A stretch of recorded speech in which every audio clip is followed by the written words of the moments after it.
So good afternoon, everyone. I will not give the usual couple of minutes to start because we have a very packed plan for the webinar today. So my name is Maria Rodriguez from Pantaya, and I would like to welcome you today to our first webinar of this series that we have that we call the final event, because we just had too much to share. So we decided to create this knowledge base in smaller pieces to be able to go more in depth. My speakers will not agree with me because they will think that 1 hour to say what they want to say is not enough, but that's the struggle for the day. So this project, very briefly, started in 2022, is a project funded by the European Commission, and we have many partners, as you can see in the screen, since from OEMs, Tier 1, from academia, and SMEs. And the main vision of this project, how it all started, was aiming to lay the foundation for a new industry standard methodology that would establish a credible and realistic human road safety baseline for the virtual assessment of the CCAM systems. And our objective was to develop this library of several models that could be also used later on in an evaluation framework. This is a very complicated image, but this is just to say that we started by gathering evidence from human factors, from data, and then we developed the i4Driving models at the same time to validate and to receive data, additional data, and to validate and calibrate. We had some driving simulation experiments and some real-world field experiments who was basically providing this data to calibrate and validate the model, which we are finalizing at this moment and already testing the models in several applications in the evaluation. As I mentioned, this is the first one, so the first webinar that we are doing on this final event series, and you can see all the other ones that are scheduled. It basically follows the rhythm. Every Friday lunchtime, i4Driving, knowledge sharing, and the QR code that you see, you will have all the webinars together. So if you can register, you can check for the links in that using the QR code. And we will share the slides with you, so you can also check it later. Oh, and I'm now, sorry, I didn't adjust the title webinar. You will be excused because you have an next slide telling that. So without further ado, we will have two speakers today. We have Hans van Lint from the TU Delft University, and we have Klaus Bengler from the TU Munich, and they will be basically telling us a bit more about the content of the webinars today. And Hans will start, then Klaus will continue, and then Hans will finalize in the end. And by the end, there's a moment that you can put your questions in the chat, and our speakers will be able to address them. So have a nice webinar. Hans, over to you. Thank you very much. Thank you very much, Maria. So this is how Klaus and I looked at the beginning of this project. We've matured during it. It was a great project, and the objective of work package 2, in which we're both been involved, is to develop this new software library of credible models for driving behavior. And benchmarking CCAM systems, the idea is that we benchmark against this elusive, competent, well-behaved driver. But if you want to do that, you also need to look at how this competent, well-behaved driver interacts with not so competent and not so well-behaved drivers. For example, average drivers or novice drivers, or maybe even complete idiots. And the library that we strive to develop covers a distribution of such drivers. Now, it is important, before Klaus will overview some of the key human factors concepts that for this reason we've incorporated in our library, to understand how driving modeling is embedded in different disciplines.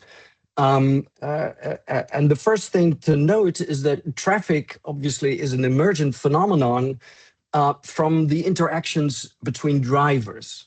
Now, I'm a traffic flow theory person, a traffic engineer, and what we do is we study the macrodynamics of traffic. So these wonderful wave patterns that you see top right on the screen.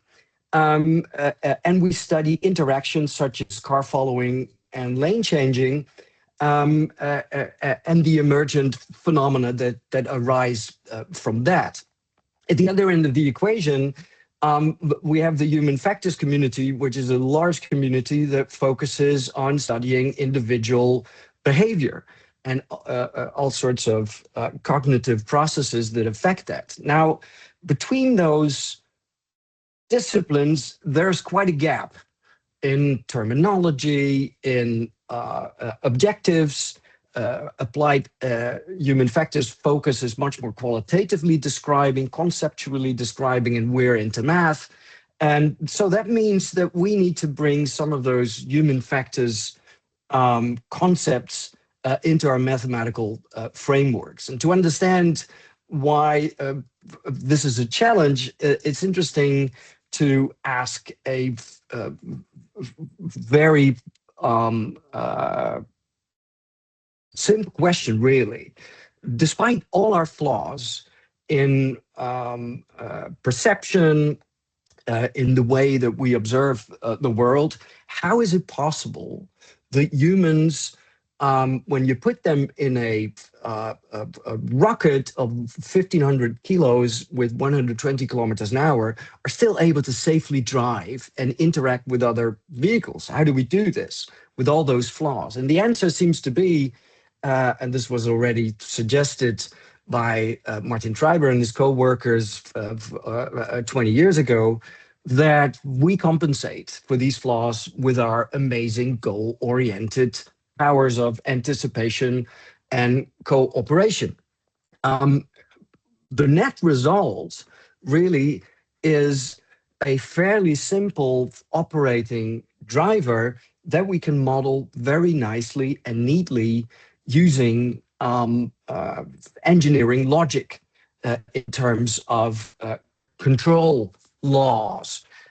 And so if you look at any of the microsimulation packages today, whether commercial or whether used in academia, for the operational driving task, car following and to a degree lane changing, you see the use of fairly simple control laws that treat humans as basically as automated vehicles. And for the purposes of i4Driving, we need to basically change those automated vehicles into actual human vehicles. And for that, we need to nudge these control laws at given moments. Accidents and incidents are extreme events out of their controllable region. And so we need the 20% human factors principles that sort of explain 80% of everything that this competent, well-behaved human driver might encounter. And so this was a project in which these two communities have worked together. And Klaus, I give you the floor to overview a few of the key concepts that we have been discussing. Okay, thank you, Hans, and thank you, Maria, for the introduction. I share. Hans, could you give me a signal whether you see the sharing? I don't see it yet. It worked 5 minutes ago, didn't it? Yep. What happens if you share the screen? Yeah. Give me a second.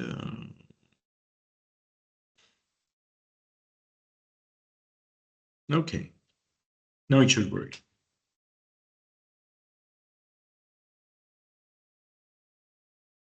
Okay? It does. Yep. So thank you for the introduction, and also welcome for all participants. So the challenge now is to give you an overview over what Hans introduced on the human factors on driving in 20 minutes.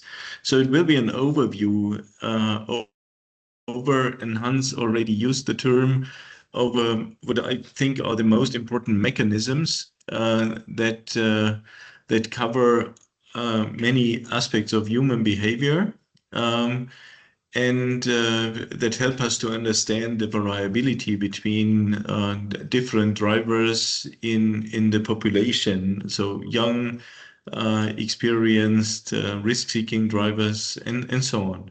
So I will talk a lot about the models that we have in the human factors community, and especially the mechanisms that then could be incorporated in what we call the i4Driving model. So if you look into driving, let's start with a short movie. So if you watch the visual behavior and the driving behavior of somebody moving through a, let's say, moderate complex situation, we see that driving is a highly visually driven activity, that drivers always seek for information to plan the next step and make decisions. And what Hans mentioned, we are talking about a control loop, about a human control loop that is based on incoming information and decisions, and tries to minimize deviations from what regulations tell us, what the environment tells us on distances and speeds and so on. Now, if we take it very, very general, it sounds like, okay, perfect. It's a control loop. It's algorithmic. So humans follow a kind of a CPU or computer metaphor. But only part of the story, because our behavior is not algorithmic, so we can try to model it, and we do this in i4Driving using algorithms, but it's highly heuristic behavior. Because what I described with the movie is so-called bottom-up processes and stimulus-driven processes and control. But I think what makes us so performant in traffic and in this emergent phenomena, what traffic is, together with other humans and sometimes automated cars, is that we are able to anticipate, and we always try to anticipate the next but one traffic situation and the next but one necessary information and activity.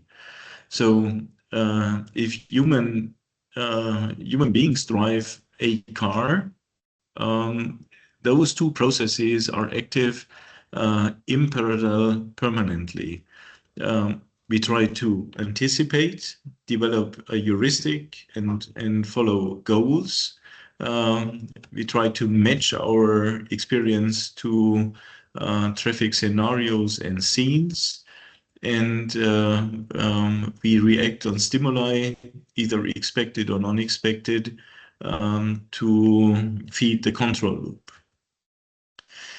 And I know about the discussion, so human driving is not perfect, true, but I would say it's not too bad, also true. So the basic question also for i4Driving was how to model a driver, and I would say maybe it's easier to model a perfect driver than to model a real driver, and real driving is not perfect. So as I just have 20 minutes, I wanted to drive your attention to a thesis from Günther Reichert, and he pulled together in the rationale of human reliability a lot of data on how reliable are drivers with speed following, with distance keeping, with lane keeping, and so on and so on. And what you see is, and I think that's the big challenge, if we hand human factors knowledge over to people like Hans, that we say, we are talking about a probabilistic thing. We are talking about distributions, because they asked us, give us the human factors model, and we asked which human. And we end up in distributions where we could say, okay, in average, drivers are able to do the following. And now if we describe a distracted driver, we shift in the distribution here. If you talk about a young driver, we shift there. So say goodbye to the human driver. So we are talking about a collective, we are talking about distributions. So we have mechanisms and we have parameters. Drivers know to some degree about those limitations, and the question is now, how do we compensate? What are the triggers for compensation? I know, and I saw some good old friends in the audience. I know about all the different theories, so I decided to take some out. So it's a selection of theories, what triggers our compensation mechanisms, and so take this image. What we try in the traffic system is to avoid, of course, collisions, risky situations. So what you see here is we have events that have a very high severity, let's say a high-speed crash, but maybe a low probability, and we have events that are of low severity but of high probability. So what we try with driving and our heuristics and compensation mechanisms to stay in the green area. So we try to limit risk and danger. And risk is defined by the probability and severity of an event. Now some words about risk. So humans like to move towards the border. So a lot of things that are exciting and experiencing, they are kind at the limit to risky or dangerous behavior. And I think, you know, a lot of people that like to balance on ropes. Okay. I think most of you would say, that's capable, that's doable. And now we come to the point where somebody says there is a subjective risk perception, and you would agree that the previous picture from the park situation has a different objective risk than the situation here, balancing over a canyon. So we have to discriminate, and I think this in many cases is mixed up, that our behavior is triggered by our subjective risk perception and estimation. In many cases, the discussion is led by the objective risk of a human behavior. But what we want to model is the decisions based on the perception of a human driver, of an individual. And this was the task for i4Driving. Now, to make it a little bit more differentiated, we can see we have now objective risk, which can be measured, and our colleagues in i4Driving could give us a lot of figures on what is objectively dangerous, risky behavior. And from the human factors side, we could feed them with our knowledge what is perceived as risky or as temporarily acceptable risk. And we end up with this figure. And this explains, I think, a lot about human action in certain situations, or no action in situations where humans are willing to take the risk, whereby objectively we would say, you should start to decelerate. The challenge in i4Driving was to model especially the subjective part and to connect it to the objective knowledge in the model about the, let's say, the true situation. I jump to the next model, which comes from Christopher Wickens, which helps us a little bit to understand now this top-down and bottom-up processes. And what we can see is, for example, a typical situation also in i4Driving scenarios, There is a braking light ahead, which is a really good stimulus. There is a fixation to the braking light, interpretation, decision, and execution. So we can, and we gave those processes and mechanisms to the modelers. We can model this pipeline, which is bottom up, stimulus to response in the model, but there is more. There is also top down, attention driven. We are looking for stimuli. We are trying to understand the situation.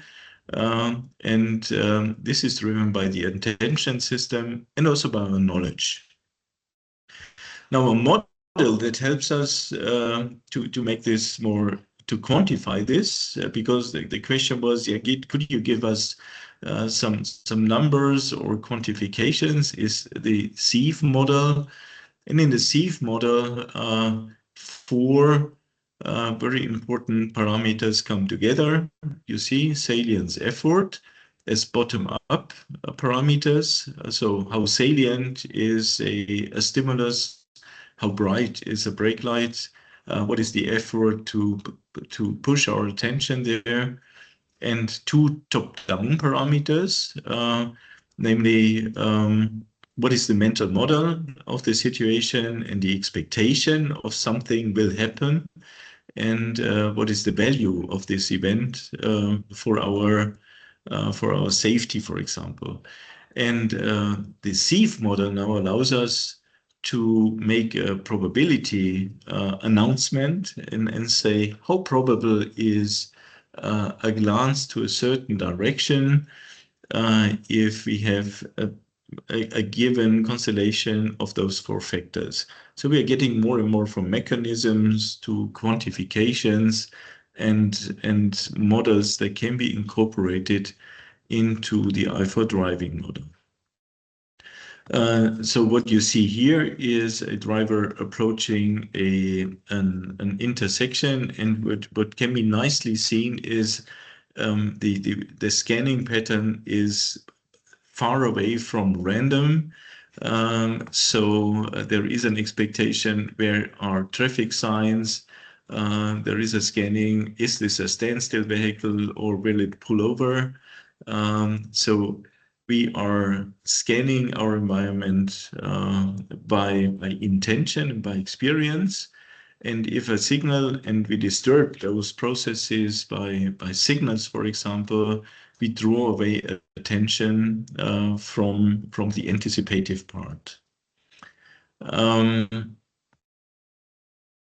Okay. If you pull this together, I think a very interesting and helpful model is this task capability interface model, because in the i4Driving model, you see we have the mechanisms, but human beings are resource limited. So Fuller helps us here, and you see there is several processes where human factors come in for speed control, for decision, and there is this big box on capability and task demands. And we did a lot of scenario analysis in i4Driving to identify scenarios of different demand. This can be quantified by the traffic system theories and by human factors. And our experiments in the consortium, they were organized around a description of capabilities and demands of scenarios, because those mechanisms are vulnerable against overload. Now, there is a theory which is always under discussion that drivers try to stay in a certain risk level, so risk homeostasis, or try to balance task demands, so slowing down, getting to another lane, to decrease the task demand, to be able to avoid errors or wrong decisions. So capacity also and demand are important ingredients for the human factors driven model in i4Driving. And the last model I wanted to throw in is the Yerkes-Dodson law.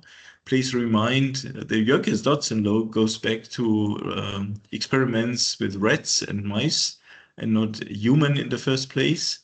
But the message is true for human behavior. It says our performance is optimum, and this is what we always try by anticipation. Our performance is optimum in a level of medium arousal, in a level of medium demand. So it's not good for us to be underloaded. This means the top-down processes go down. It's not good to be overloaded by stimuli. This leads to misses, wrong interpretations. So we always try to stay in the middle, and so it's not a linear thing. It's a U-shaped. It's a U-shaped relation that we try to compensate to. So bringing all this together, that's the last slide. I would recommend to you, and that's the bridge to Hans talk. We integrated, and it was great to integrate so many mechanisms into the model. You see two snapshots out of the deliverable 2.1, which is really recommended. And you see that we modeled bottom-up, top-down processes, a lot of mechanisms. And also thanks, I saw colleagues from VTI that also contributed to human factors discussions. So in the end, I think we made it, and it was really a fruitful discussion, interdisciplinary, that led us to this integration. And yes, to get the details, I would recommend the deliverables, and I would say from a human factors point of view, it's a hard job to talk about how do humans drive in 20 minutes. You did an excellent job, Klaus. I would hand over now to Hans, showing how they did the model. Okay, thank you. Thanks, Klaus. You did an excellent job. Many of the things I will quickly review again. So the question then for the traffic engineering people is, okay, so how do we take these conceptual ideas and models and turn them into mathematical models with the fewest possible parameters and degrees of freedom? Basically, this has been an exercise of a couple of key ideas that we've tried to implement. So the first is an idea that is not necessarily per se just i4Driving, but a general idea in traffic flow modeling, which is that driving is a hierarchical control task. There are strategic goals involving routes. There's tactical goals involving paths of maybe 100 meters or more. And there are operational goals which involve acceleration and steering and so forth. And the models thus far in the operational department are collision-free, either by design or within reasonable parameter bounds for reasons that I started with. So the idea is that we add a cognitive layer based on the conceptual models that Klaus described, and the key state variable, the key driver state variable that governs various processes is the amount of task demand that a driver experiences from multiple tasks. That includes driving tasks, car following, lane changing, scanning, making decisions, negotiating conflict, but also possibly distractions and other things that consume cognitive processing.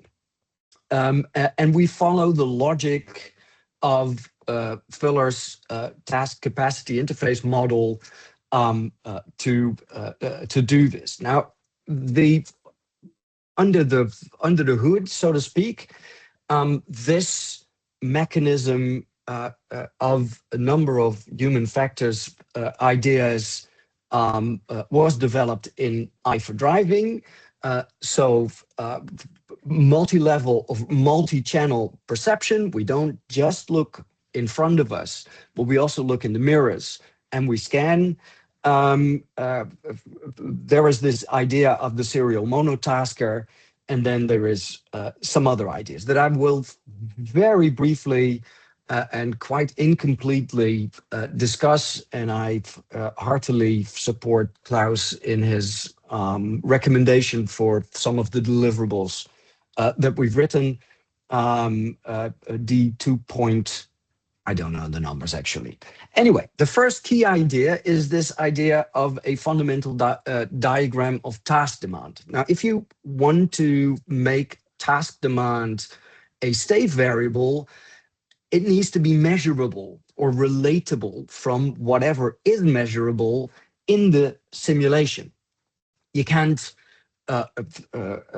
toss in all sorts of variables that you don't maintain in the simulation. So one example of such a fundamental diagram of task demand is one that relates time headway to your leader to the amount of information processing task demand that this yields. And we found that this relationship, slightly exponential, does exist.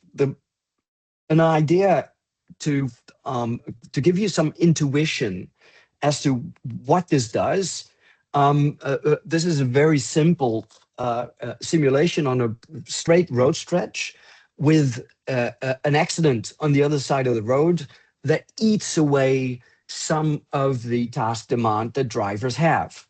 Now, the top line is a simulation of vehicles that don't care about anything. They're automated vehicles. The second line is vehicles that are affected and that make errors in perception.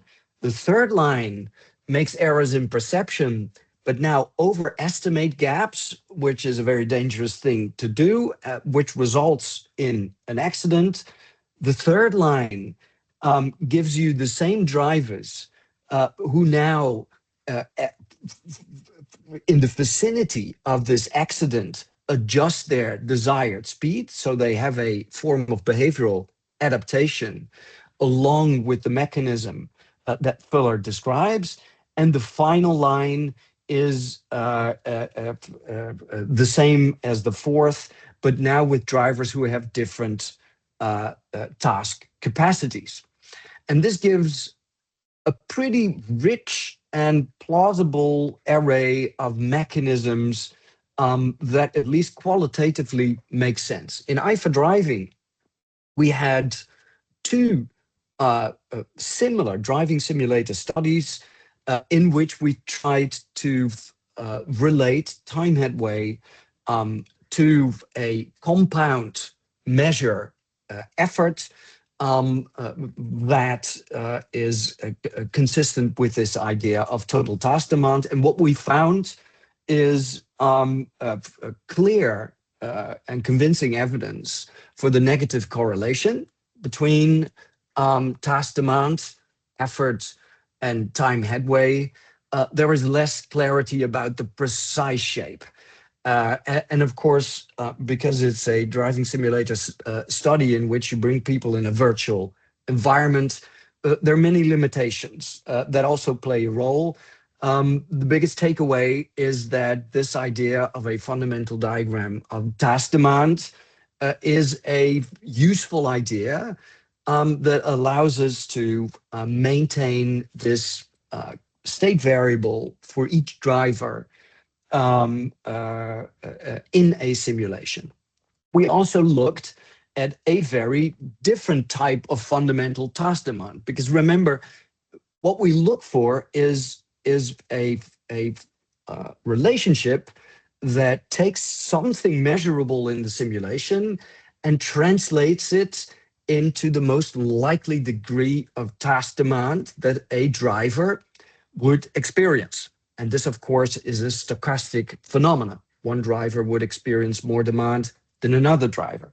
Here's the case of an urban intersection in which it turns out that the best way to conceptualize this is to take task demand as a function of the location of this vehicle along its trajectory while he crosses a intersection.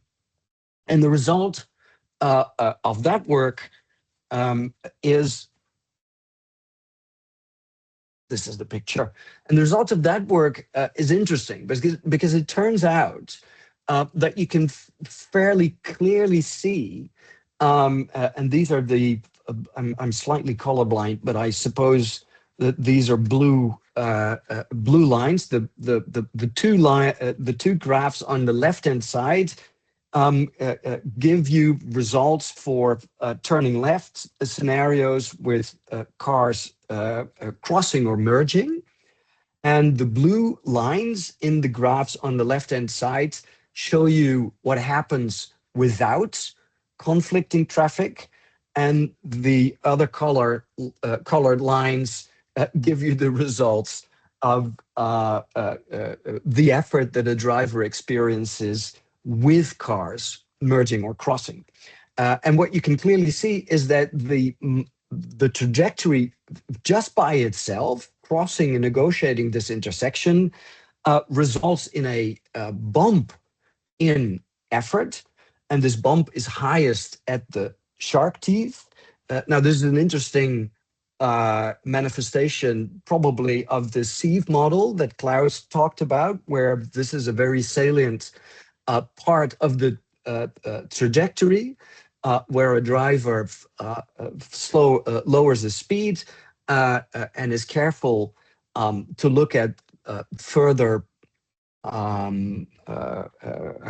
bits and pieces of the route across this intersection that would increase arousal. And when traffic crosses or merges, this entire fundamental diagram of task demand now as a function of trajectory increases in height. This is work that is forthcoming, is described, and we've implemented this in our library. Now, I will skip this idea and I will immediately go to what we did in i4Driving when it comes to what we call the so-called attention matrix. One of the things that is absolutely new is that we've added not just anticipation to a driving behavior, but we've also added this idea of multiple areas of attention that drivers switch between, including a mechanism how the switching happens. And this switching also is based on the amount of task demand that is available or that a driver encounters in each of those different attention areas. So there's car following straight ahead, but there can also be pressure from vehicles coming from behind. And there is obviously conflict negotiation that requires a driver to look left and look right and to check whether or not there are critical situations up ahead. So one way to show this is by means of this little simulation, and I really hope it works. It does. So at least it does with me. So what you see, I'll get to the bigger version of that. So what you see here, and hopefully you see the animation itself, is vehicles driving from bottom to top and from right to left. And these vehicles have these funny bubbles around them. Well, these bubbles are the different areas in which drivers can focus their attention. And what the simulation does is it maintains which of those attention areas cries out loudest. And those attention areas then receive the full attention of a driver. And I suppose that is my sign that I need to wrap up. Which I will after dazzling you with a final picture, which is that we also included in the model a new model for lane changing. But I very, very much recommend you read through some of the deliverables or get into contact with us. So the main takeaways and results of Work Package 2 really is interdisciplinary consensus of how we do this, how can we add the human flavor to traffic simulation. A really new concept is this idea of attention matrix. We've calibrated and validated various versions of this fundamental diagram of task demand. And we've developed a model library. The QR code brings you to the GitHub site where you can download it. And with this, Maria, I happily give the floor back to you. Thank you very much. Thank you very much, Hans. Thank you very much, Klaus. I think it was quite interesting, but of course I am biased about everything that you present. So you can maybe stop sharing the screen and we can leave now the room to the participants to come up with some comments, questions. You can write it in the chat. You unfortunately can't make it loud yourself because everyone is muted because of the webinar format, but you can write in the chat. And then I will read the questions and invite our speakers to comment them.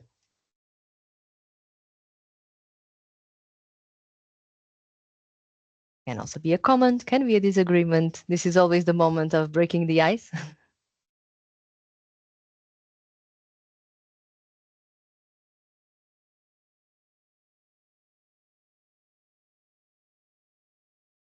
Yes, Brian, please. I think you have to write it in the chat.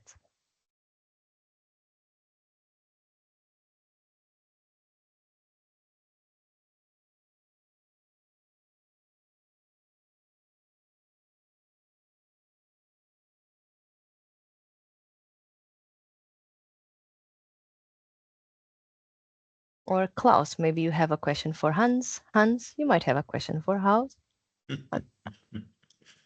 But we got one from the chat first. So I will save that for after. So what time window size does the bubble coloring in your animation have, Hans? I'm not entirely sure if I fully understand the question. So the dynamics of this attention matrix, it really is a Markov chain. So the dynamics of the attention matrix basically follows along with the simulation itself.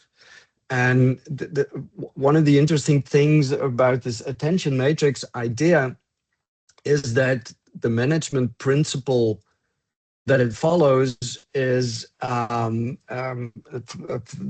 biggest trouble first. So those areas with the biggest demand for cognitive processing get first. What I could add from human factors, if you're looking for, let's say, for the time behavior, for frequencies of those cognitive processes, you find quite stable numbers if you Google or look for central executive. That's the mechanism to steer the attention system. And there is a lot of literature on glance durations, frequencies, also what Hans said, independency of the task load. So the fixation times vary referring to task load. But there is a lot of literature out, and I think we put it together, I think, with VTI also should be mentioned in the deliverables. Okay, now the chat is okay. Maybe as an answer to that, Klaus, answering to that. So we've qualitatively modeled it, and it looks reasonable, but we need to quantitatively calibrate exactly the attention area switching. So there's a lot of work still to be done.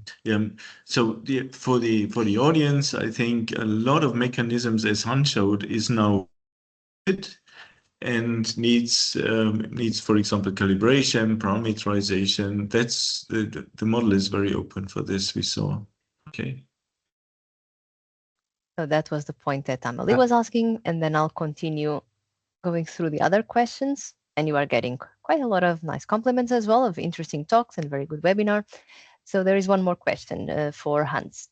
In the simulation of the intersection with vehicles showing bubbles, how is the attention measured, and how was the attention distributed in the different bubbles?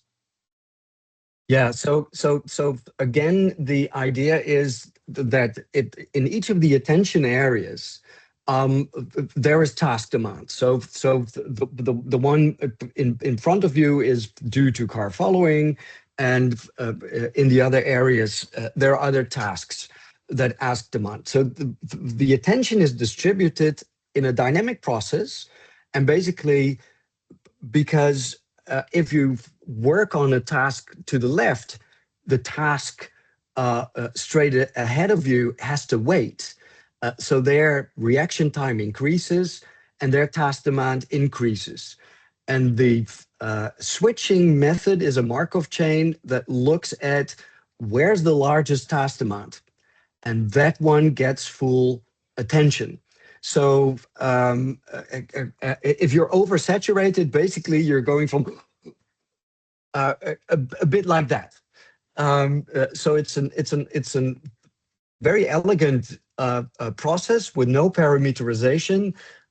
Whether or not it's precisely according to human factors, findings and principles is something that we're now working on.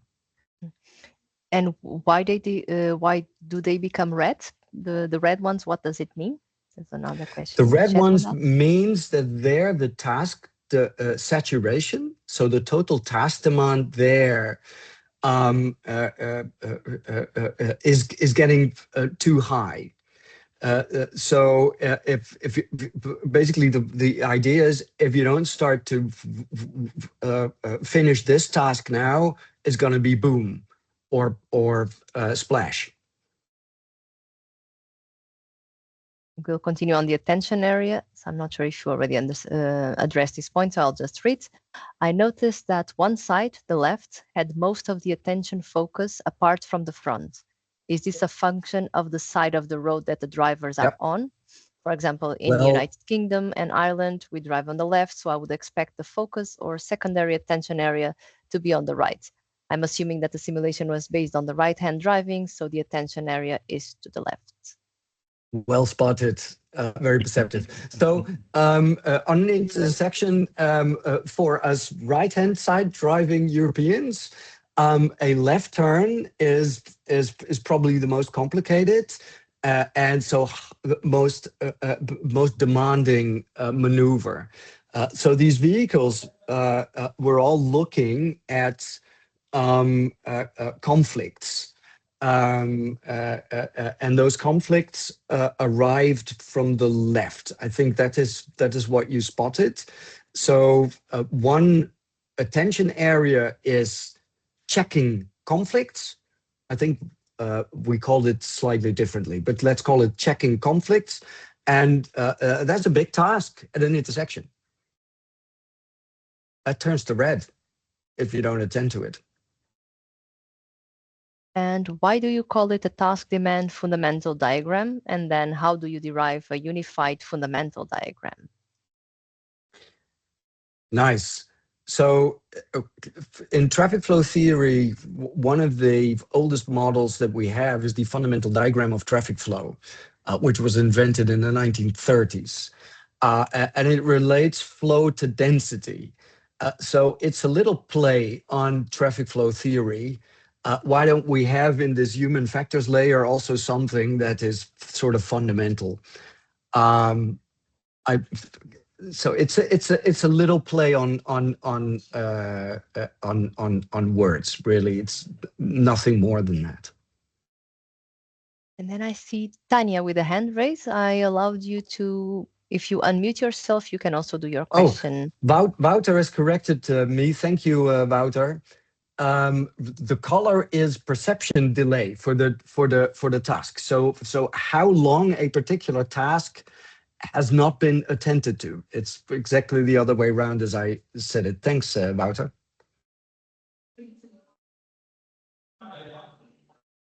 Then I don't know if Tanya, if you want to make your question, you can just unmute yourself and do it.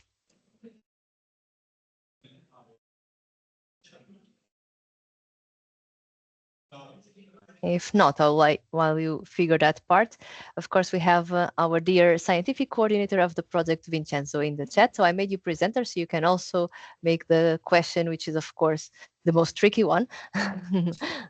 And that's the job of the scientific coordinator. So he's kind of asking, and what's next? Where do you think there is more need for further research and improvement? Calibration and validation, really. What we look for is the 20% that explains the 80%, right? And if we go back to what the project aimed to do is can we use simulation as a tool to assess and benchmark CCAM systems? Well, we can if we cover enough of the distribution of behaviors, which is ridiculously wide, as Klaus alluded to. So when is enough enough? Getting the evidence for it. Yes, from a human factors point of view, I would say we in i4Driving we made a very good choice with the scenarios, which is necessary to collaborate interdisciplinary, and I think it could be. I think it could be very interesting now to bring the model to other scenarios and think whether it's generalizable or has to be adapted for those. And the second point is, I think it was also a very good decision to focus on attention and those compensation mechanisms, like Hans described them. And as we know, as individuals, we have intentions, emotions, and so on that lead us sometimes to crazy behavior or to very cooperative behavior with others. So those very complex mechanisms that also make traffic flow. I think this also could be an interesting part. But I think this focus on visual, on attention and anticipation is a very big step forward. Okay. One more question. How autonomous vehicle will face interaction and lane change with human driver? So I'm not entirely sure.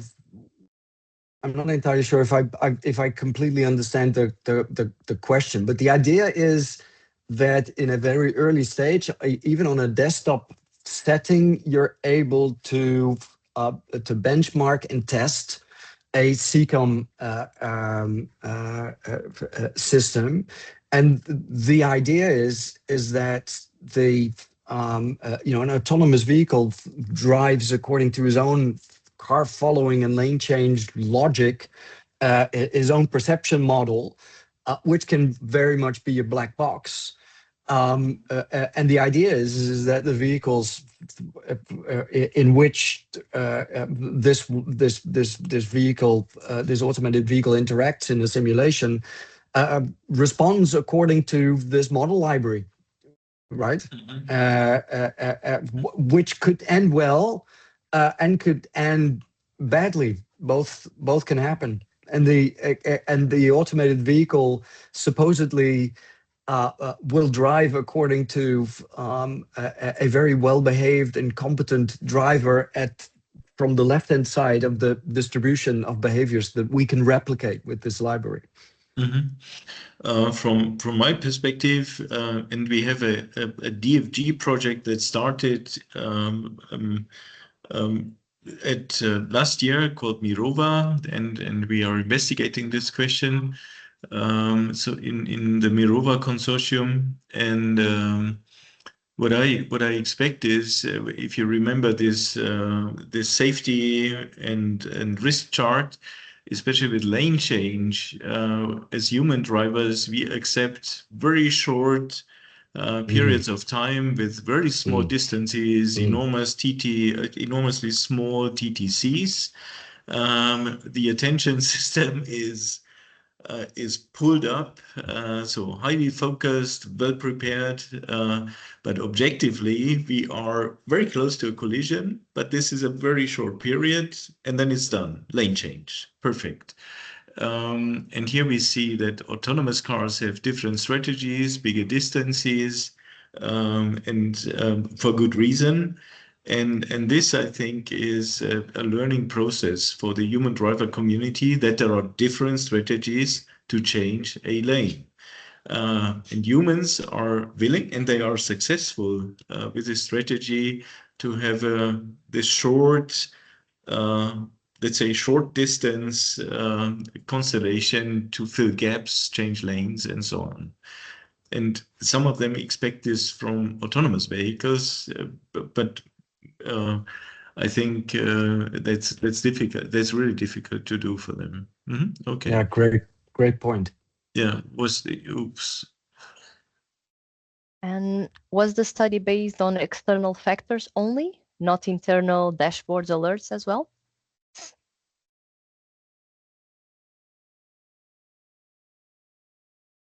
So there's quite a few studies in i4Driving, of which I certainly cannot comment about all of them. So the data that we used are really from virtual experimentation, to calibrate and validate those FDTDs, and obviously literature and several larger data sets for the identification of some of the models earlier on in the project. I don't know if you want to comment on that, Klaus, as well.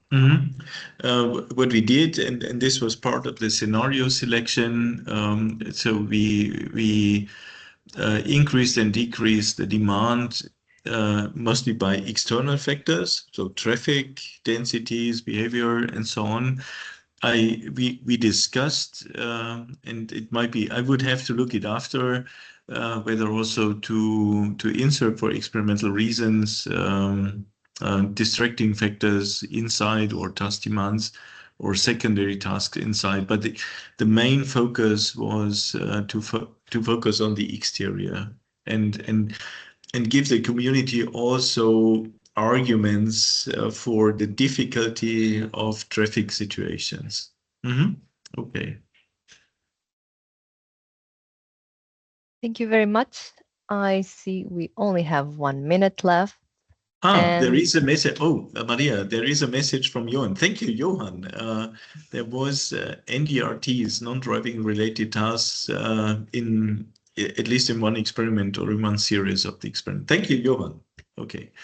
Thank you. So from my side, I would like to thank you, Hans and Klaus, for such clear and interesting presentations of one little piece that you were able to present now. There was way more research done, and that's why we have put the website of the project. The deliverables contain a lot of information and a lot of details that are interesting to read. I would like to also thank all the participants to share their lunch break with us. I hope you also enjoyed to learn a bit more about what we have been doing in the last 3 years in the i4Driving project. And I would just like to recall that we do have 7 more events to come. You can use the QR code to check and to register to the upcoming ones.